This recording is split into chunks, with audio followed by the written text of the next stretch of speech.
지금 본 해변은 어디일까요? 연일 언론에 나오는 태평양의 거대 쓰레기 섬일까요?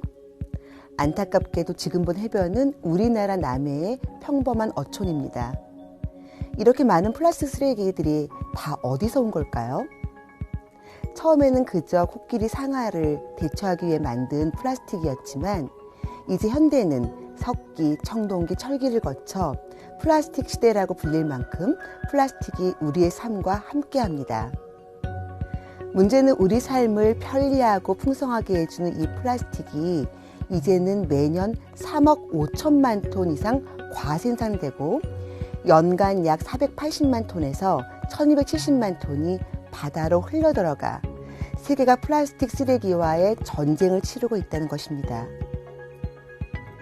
게다가 눈에 보이지도 않는 미세 플라스틱은 생태계와 인류의 생명까지 위협하고 있습니다.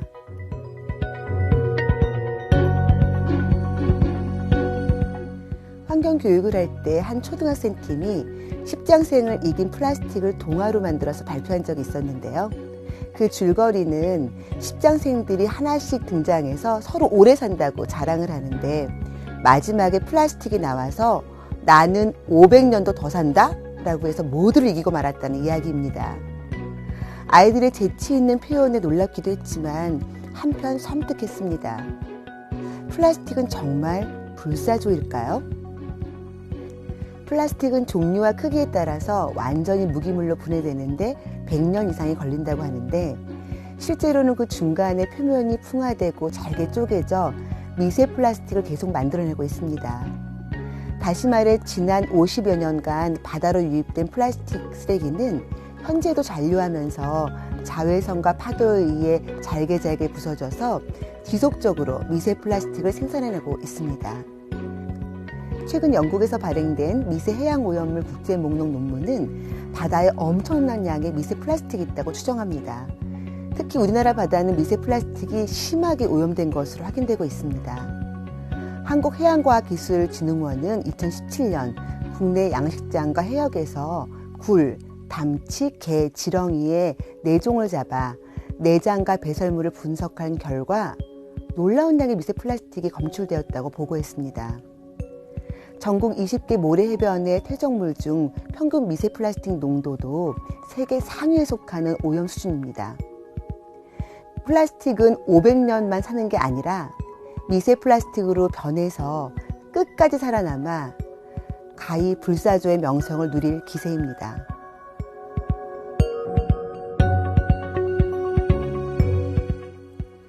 미세 플라스틱은 해류의 흐름에 따라 흘러다니기 때문에 전 지구에 분포합니다. 게다가 채 분해되기도 전에 또 생기는 과정이 반복되면서 누적되어 지난 반세기 동안 꾸준히 오염이 증가하고 있습니다.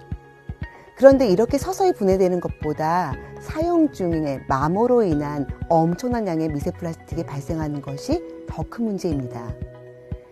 특히 어촌에서 흔히 볼 수 있는 부표와 포장재로 사용되는 스티로폼으로 인한 오염은 매우 심각한 수준인데요. 스티로폼은 둥근 입자를 압축해서 만들어서 쉽게 부서지며 매우 빠른 속도로 미세 플라스틱이 됩니다. 또 다른 미세 플라스틱의 산실은 세탁기나 세제, 화장품류입니다. 하천과 해변의 퇴적물을 조사해보면 폴리에스터와 나일론 등의 합성성인 옷을 세탁할 때 나오는 작은 섬유 조각들이 상상 이상으로 들어있습니다. 아일랜드 생태학자 마크 브라우니는 전 세계 18개 지역을 조사한 결과 조사한 대부분의 지역에 의류에서 나온 미세 섬유 조각들로 오염되어 있다는 것을 밝혔습니다. 태생부터의 미세 플라스틱도 등장하는데요. 피부 각질 제거를 위한 스크럽제, 기능이 다양한 치약, 향기가 오래가는 섬유 유연제들 속에는 부가 기능을 위해서 마이크로비드로 불리는 미세 플라스틱들이 들어가 있습니다. 그리고 사용 즉시 수생물계로 방출됩니다. 미세 플라스틱이란 5mm 이하의 플라스틱 조각이라서 플랭크톤이 먹이로 오인하고 섭취할 수 있는 크기인데요. 이를 먹은 플랭크톤을 먹이 사슬의 순서대로 바다 생물이 먹게 되고 미세 플라스틱은 점점 상위 포식자의 몸속에 쌓여서 최상위 포식자인 인간의 몸속까지 들어옵니다. 특별히 내장째 먹는 굴이나 조개류를 통해서는 바로 섭취가 되는데요. 유엔 환경계획은 2016년 5월 보고서를 통해서 나노 크기의 미세 플라스틱은 태반과 뇌를 포함한 모든 기관 속으로 침투할 수 있다고 했습니다.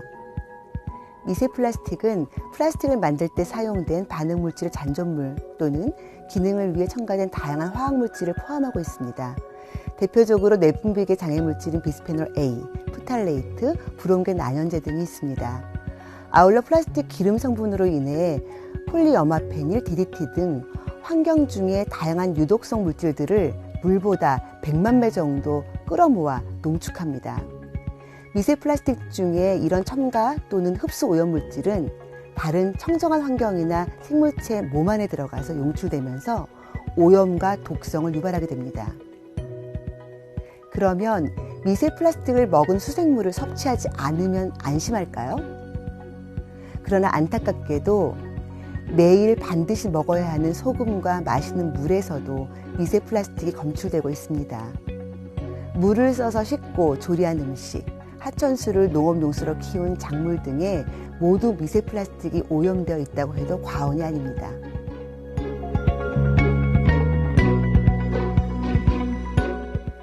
미세 플라스틱은 결국 플라스틱 과다 사용에서 기인합니다. 그렇다고 당장 모든 플라스틱의 생산과 사용을 금지할 수는 없는 일이고, 이 문제는 정책, 생산자, 소비자, 그 외의 수많은 부분이 연결고리를 가지고 있지만 여기서는 개인이 할 수 있는 일과 과학자로서 할 수 있는 일을 집중적으로 생각해 보도록 하겠습니다. 먼저 미니멀한 라이프의 실천으로 덜 사고, 덜 쓰고, 덜 버리는 일의 생활화가 가장 중요합니다. 샌프란시스코는 공공장소에서 플라스틱 생수병 판매를 금지하기도 했는데요. 우리도 플라스틱에 든 생수를 마시지 않았으면 좋겠습니다.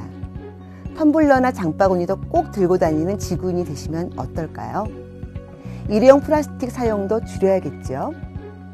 어쩔 수 없이 커피숍에서 일회용 컵을 사용하신다면 뚜껑과 빨대는 빼고 주세요를 외치면 어떨까요?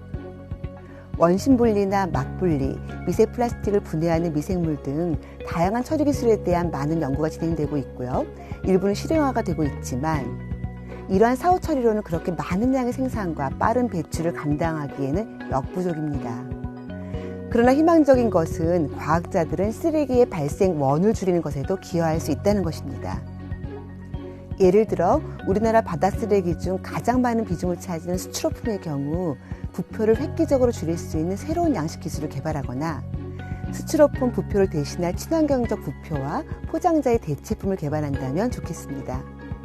옷감도 세탁 시 미세 섬유 발생을 획기적으로 줄일 수 있는 원단을 개발하거나 세탁기 배수시설에 미세 섬유를 효율적으로 제거할 수 있는 장치를 개발하여 미세 섬유 발생을 현저히 감소시킨다면 좋을 것 같습니다. 이런 일들을 할 수 있는 것은 과학자들 뿐입니다. 미래를 내다보고 자신들이 가진 큰 힘이 미치게 될 영향력을 생각하며 나와 내 가족, 인류와 지구를 살린 과학자들의 능력에 기대를 걸어봅니다.